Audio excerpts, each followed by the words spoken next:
Hello friends, welcome back to கதம்ப சமையல். இன்றைக்கி நம்ம கதம்ப சமையலில் ஒரு கீரை ஐட்டம் தாங்க பார்க்க போகிறோம். அரைக்கீரை பருப்பு இல்லாமல் எப்படி கிடையாதுன்னு இந்த வீடியோவில் பார்க்கலாம். ஃபஸ்ட் டைம் நம்ம வீடியோ பார்க்குற நண்பர்கள் கீழே சப்ஸ்கிரைப் பட்டனை ப்ரெஸ் பண்ணிக்கிட்டு கூடவே பக்கத்தில் இருக்க பெல் பட்டனையும் ப்ரெஸ் பண்ணிக்கோங்க. அதுக்கப்புறம் ஷோ நோட்டிஃபிகேஷனும் எனேபிள் பண்ணிக்கோங்க. அப்போ தான் நான் போடுற வீடியோலாம் உங்களுக்கு உடனே நோட்டிஃபிகேஷனாக வரும். வாங்க இப்போ வீடியோக்குள்ளே போயிடலாம். ஒரு வானல் வச்சுக்கலாம். அதில் 2 டீஸ்பூன் எண்ணெய் காஞ்சதுக்கப்புறமா 4 வரமிளகாய் இந்த மாதிரி கிள்ளி சேர்த்துக்கோங்க.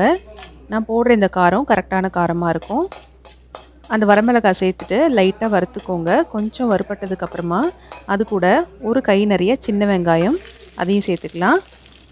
இது ரெண்டுத்தையும் சேர்த்து நல்லா வதக்கிட்டு வெங்காயம் கலர் மாறி வந்ததுக்கப்புறமா அதை நம்ம ஒரு சட்டியில் மாற்றிக்கலாம். ஏன்னா சட்டியில் தான் நம்ம இன்றைக்கி கீரையை கடைய போகிறோம். சட்டியில் மாற்றிக்கிட்டாச்சு.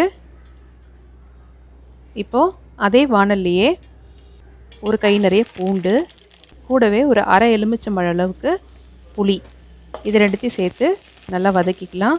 நான் ஒரு தக்காளி சேர்த்து செய்ய போகிறேன். அதனால் அரை எலுமிச்சம்பழம் அளவுக்கு புளி வைக்கிறேன். ஏன்னா தக்காளி சேர்த்து செஞ்சால் தான் நல்லாயிருக்கும். இப்போ இது கூடவே ஒரு தக்காளி, நல்லா பழுத்த தக்காளியாக சேர்த்துக்கலாம். சேர்த்து இது எல்லாத்தையுமே கொஞ்சம் நல்லா வதக்கிக்கலாம். வதக்கிட்டு இதில் கொஞ்சமாக இந்த தக்காளி பூண்டெல்லாம் மூழ்கிற அளவுக்கு மட்டும் தண்ணி ஊற்றி இது கொஞ்சம் வேக விடலாம். இப்போ நல்லா வெந்து வந்துருச்சு. இந்த டைமில் நான் ஏற்கனவே அரைக்கீரை ஒரு கட்டு எடுத்து க்ளீன் பண்ணி கழுவி வச்சுருக்கேன். அதை இதோடு சேர்த்துக்கலாம். சேர்த்து நல்லா கிண்டி விடுங்க. கீரை ரொம்ப வதங்க வேண்டாம்.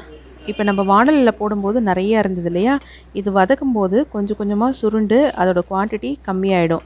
ஃபுல்லாக சுருண்டு வர அளவுக்கு வதங்கினா போதும். தண்ணி நிறைய ஊற்றி மூடியெல்லாம் வச்சுலாம் வேக வைக்க வேண்டாம். இது சுருண்டு வர அளவுக்கு வதங்கினாலே கரெக்டான பதமாக இருக்கும். இப்போ பார்த்தீங்கன்னா நம்ம ஏற்கனவே ஊற்றின தண்ணி இல்லாமல் இந்த கீரையிலேருந்தும் கொஞ்சம் தண்ணி விடுது. ஏன்னா நம்ம அலசி தான் சேர்த்துருக்கோம் இல்லைங்களா, அதனால் அதுலேருந்தும் கொஞ்சம் தண்ணி விடும். தண்ணியெல்லாம் சுண்டுற வரைக்கும் வைக்கணும்னு அவசியம் வேண்டாம். கீரை நல்லா சுருண்டு வர அளவுக்கு வதங்கினாவே போதும். பாருங்கள், முன்ன இருந்ததுக்கு இப்போ என்ன எவ்வளோ குறைஞ்சிருக்கு. இப்போ நல்லாவே வதங்கி வந்துருச்சு. அவ்வளோதான். இப்போது ஸ்டவ் ஆஃப் பண்ணிவிட்டு இந்த கீரையை மட்டும் எடுத்து அந்த சட்டியில் போட்டுக்கலாம். நம்ம ஏற்கனவே மிளகாயும் பூண்டும் வதக்கி சேர்த்துருக்கோம் இல்லையா, அதோடவே இதையும் எடுத்து சேர்த்து போட்டு அப்படியே சூடாக இருக்கும் போதே நல்லா கடைஞ்சிருங்க. சூடாக இருக்கும் போதே கடைஞ்சால் தான் கீரை நல்லா முழுசாக இல்லாமல் நல்லா கடைஞ்சி வரும். ஒரு மத்து வச்சு நல்லா கடைஞ்சிக்கோங்க. நான் இப்போ இதில் கொஞ்சம் உப்பு சேர்த்துக்கிட்டேன். அந்த இது கட் ஆகிடுச்சு. நீங்கள் இந்த கீரைக்கு தேவையான அளவுக்கு உப்பு சேர்த்து நல்லா சூடாக இருக்கும் போதே இந்த மாதிரி கடைஞ்சிக்கலாம். அப்போ தான் கீரை அந்த மிளகாய் பூண்டு எல்லாமே முழுசாக இல்லாமல் நல்லா கடைஞ்சி வரும். கீரை எப்பயுமே நம்ம சட்டியில் போட்டு கடைஞ்சி சாப்பிடும்போது அதோட டேஸ்ட்டே ரொம்ப நல்லாயிருக்குங்க. கண்டிப்பாக அதை ட்ரை பண்ணி பாருங்கள். நான் இது பருப்பு சேர்க்காம தான் பண்ணியிருக்கேன். அரைக்கீரை பருப்பு சேர்க்காமல் பண்ணும்போது ரொம்ப நல்லா இருக்கும் டேஸ்ட்டு. இப்போ பாருங்கள், நல்லா மசிஞ்சு வந்துருச்சு. நல்லா உங்களுக்கு எந்த அளவுக்கு வேணுமோ அந்தளவுக்கு நல்லா ஃபுல்லாக கடைஞ்சிட்டு கடைசியாக நம்ம இந்த கீரையை வேக வச்ச தண்ணி வானலில் இருந்தது இல்லைங்களா, அந்த தண்ணியும் இதோடு சேர்த்து ஊற்றி ஒரு கடைஞ்சி நிறுத்திட்டோம்னாக்கா நம்மளோட சுவையான கீரை கொஞ்சம் நேரத்தில் ரெடி ஆகிடுங்க. பாருங்கள், இப்போ நான் தேவையான அளவுக்கு கடைஞ்சிட்டேன். இப்போ இந்த தண்ணியை சேர்த்து இன்னும் 2 சுற்று சுற்றிக்கலாம்.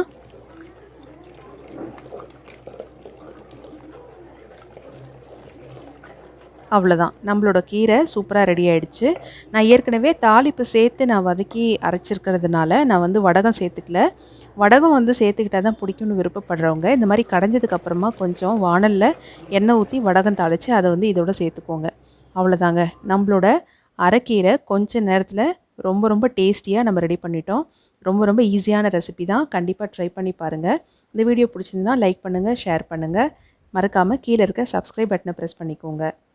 இன்னொரு நல்ல ரெசிபியில் உங்களை மீட் பண்ணுறேன். தேங்க்யூ.